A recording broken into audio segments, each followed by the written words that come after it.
Well, good morning everybody again. I'm going to kind of show you the battle we have against the termites here. If you take a close look, when I built the pig house here, we put selenium, which they call for, which will kind of keep the termites out. Well, you'll see here, it really doesn't work. And after a while, it may work for a little while, and that. But they're basically eating up my pig house here. As you can see, this is a 4x4 that was actually put in the ground, surrounded by concrete and that, and it's gone. And you can see the damage the termites do. Basically ate the interior of it almost completely, that we had to put up another support piece here and a couple more supports so we wouldn't lose it. And that's the damage that they can do here, and it's pretty horrendous. This 4x4 is not even there any longer. They completely destroyed that. But as you can see by the trail there, and again, we had to support this up with a 2x6 in order to hopefully prevent it. Again here, and they're actually coming up. You can see the trail coming up from the ground here. But yeah, you see? It's been eaten, and that's going to go pretty soon here too.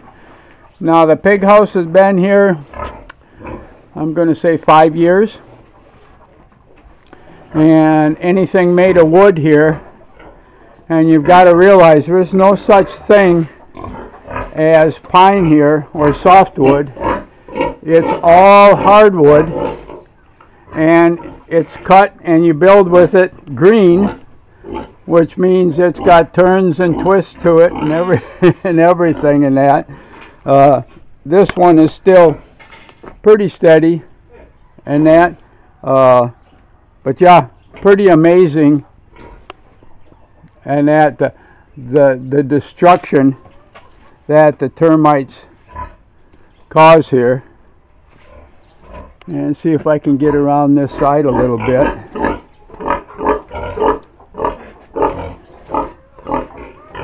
And because our pigs are so big too, as you can see by this gal right here, they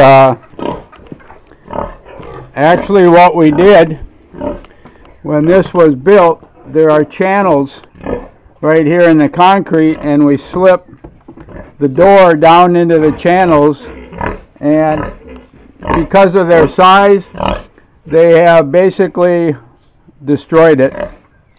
And so I'm trying to come up with a method to extend this out, rebar it real heavily, and then put a gate on it, more or less than a sliding door.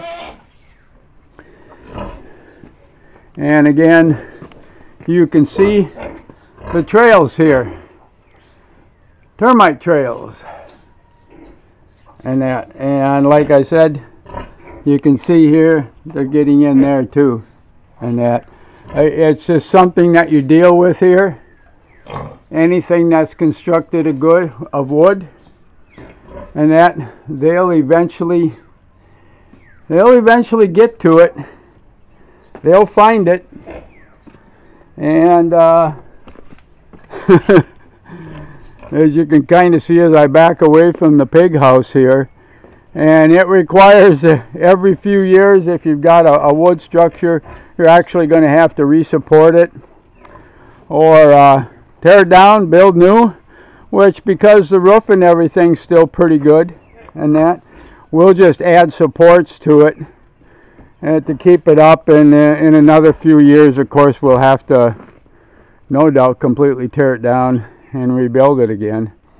But that's always the problem you have here in the Philippines. And these termite hills here are huge. I'm going to quickly head over this way and show you. And what they do is they usually form a termite hill, their big old home, in amongst the roots of some trees, and go ahead and start devouring the roots there. And people say, well, why don't you just dig up this termite hill? Part of my one building where my shop is at, there was a termite hill, and after we dug down, I mean, this is basically the tip of the iceberg. The iceberg is underground here. We went down almost 5 feet, digging up all the rooms and channels, and oh, you wouldn't believe it. They've got a building structure that's absolutely amazing, and we didn't run out of it yet. So we just basically poured cement in the hole and cemented up around it, and we haven't had a problem with it over there. But this is an actual termite hill here, and there's really no way of digging it up. And it's like when it's here, you know they're here and not somewhere else. You dig it up, they're all going to move, and you can spray and everything like that, and no such thing as the Orkin man here to get rid of a lot of the bugs here. It's the hardest thing probably to get used to from a person that's lived in a 4-season climate, is the variety and the amount of bugs, and they're everywhere. Yeah. So, and with all the cutting and raking we've done the last couple of days, it looks like we got a whole lot to add into the compost piles. But as of today, the 8th of February, 14 days, no rain. So it's drying up absolutely crazy. It almost does no good to add some of this to the compost piles, and this is what happens when the dry season comes. So I'm going to let you go.